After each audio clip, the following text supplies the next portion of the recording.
Last night, the New York Times breaking the story that the president is considering firing Attorney General Pam Bondi.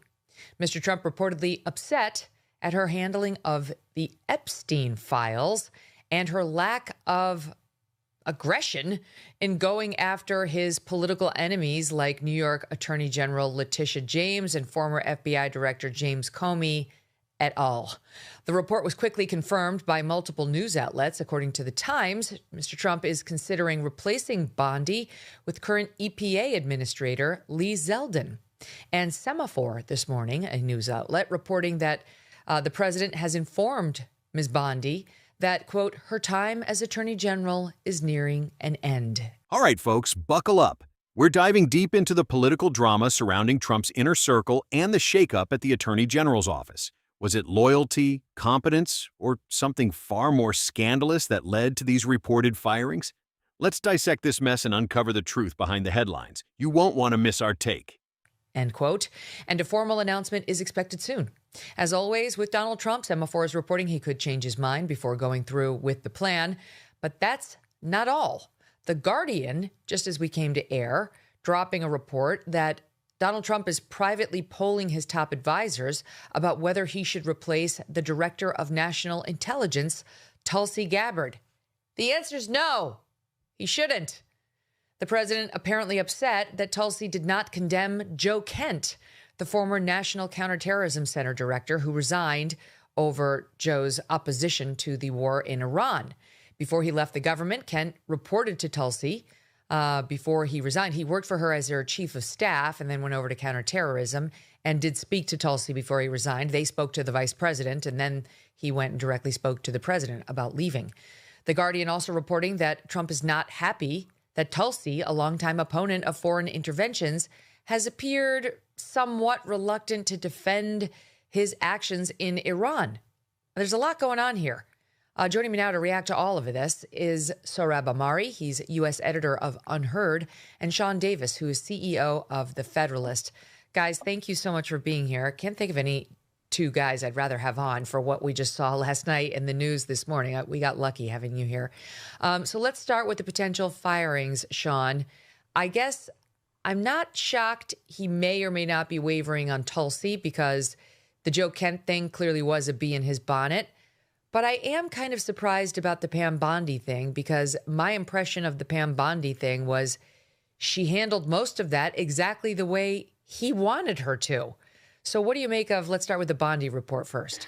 Yeah, so I think to understand the whole Bondi thing, you have to go back to the first Trump administration. His initial AG was Jeff Sessions, one of the first people in Congress. And there it is, the perpetual merry-go-round of Trump's AGs.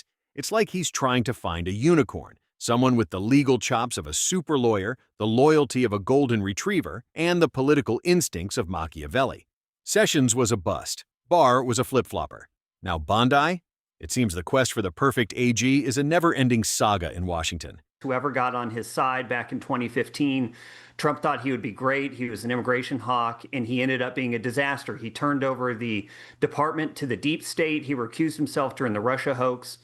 And then we had Rod Rosenstein for several years. And in comes Bill Barr. So at that point, Bill Barr was maybe not the most loyal guy, but was seen as very, very competent. He dispatched the Mueller probe and as a special counsel, but then kind of fell apart at the end. He didn't really follow through with what he needed to do on Russiagate accountability, and then ended up kind of going crazy towards the end. He and Trump have a breakup. And so I think Trump with Bondi decided that what he wanted was not someone who may have been ideologically on his side. He wanted someone who was loyal above all else. See, this is where the rubber meets the road. Loyalty is great in a dog or maybe a bodyguard. But for the nation's top law enforcement officer, you need competence, integrity, and a spine that doesn't bend to political winds. Prioritizing loyalty above all else is how you end up with people who are more concerned with pleasing the boss than upholding the rule of law. It's a recipe for disaster. He tried the competent but not loyal thing with Barr.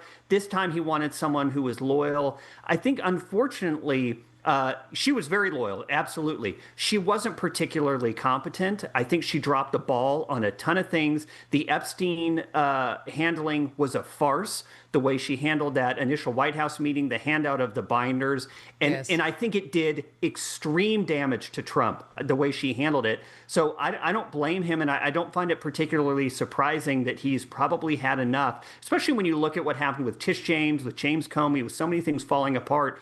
I think he understands now, yeah, loyalty is important, but you need to have somebody who can actually do the job competently every day. I mean, I'm wondering, Sorab, if he's seeing his dwindling poll numbers now and looking for somebody to blame. And there is no question that when it comes to Trump's base, the two things that arguably have hurt him with that base, well, we're seeing some erosion thanks to Iran, but the Epstein files is definitely on the list.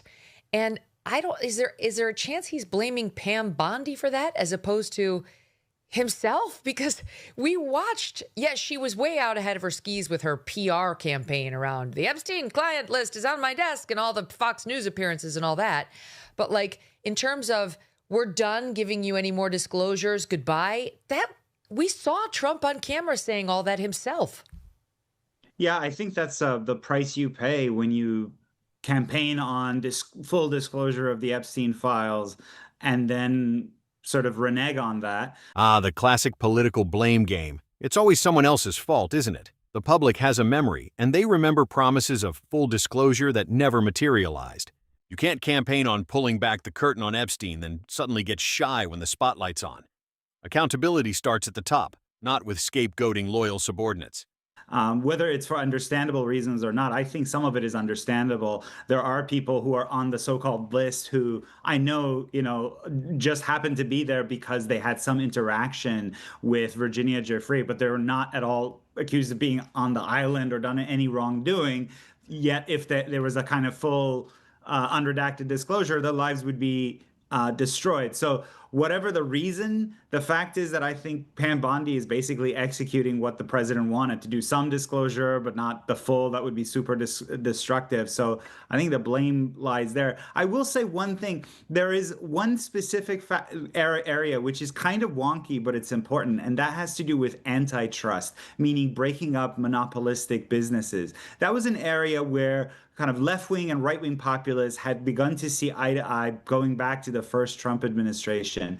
And part of it falls under the Department of Justice. There's a specific antitrust unit within the Department of Justice. And over the past year, the person who was put in charge of that, her name is Gail Slater. She came from J.D. Vance's office and was seen as a MAGA populist, someone who would translate the MAGA populist agenda into going after big tech and other companies that is not the free market, right? Businesses colluding to buy each other, and ultimately so that consumers only have one choice to go to, whether that's in technology or ticket prices with Ticketmaster and the like. That's not free market capitalism, and antitrust is a way to correct for that.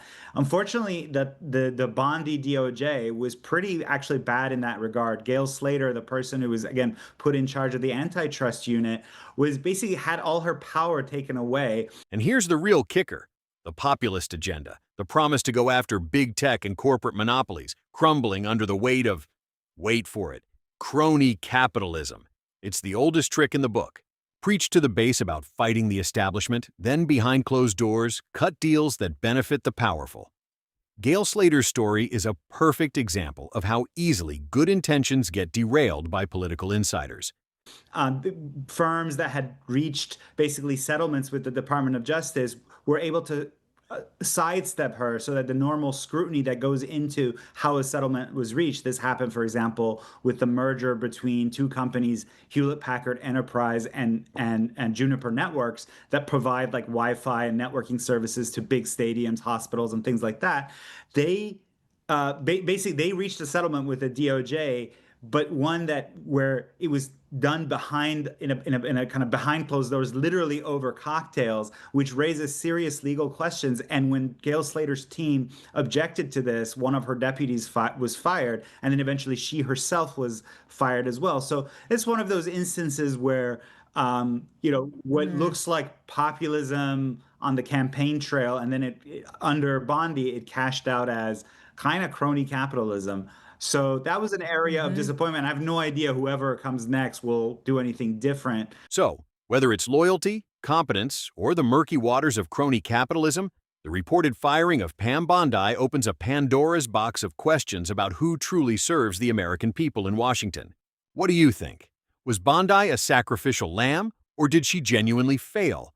Let us know in the comments, and don't forget to like and subscribe for more unfiltered takes on California and national politics. Gail Slater is now gone, and she was seen as like one of the real populist anchors of this administration. I don't think Bondi did right by her.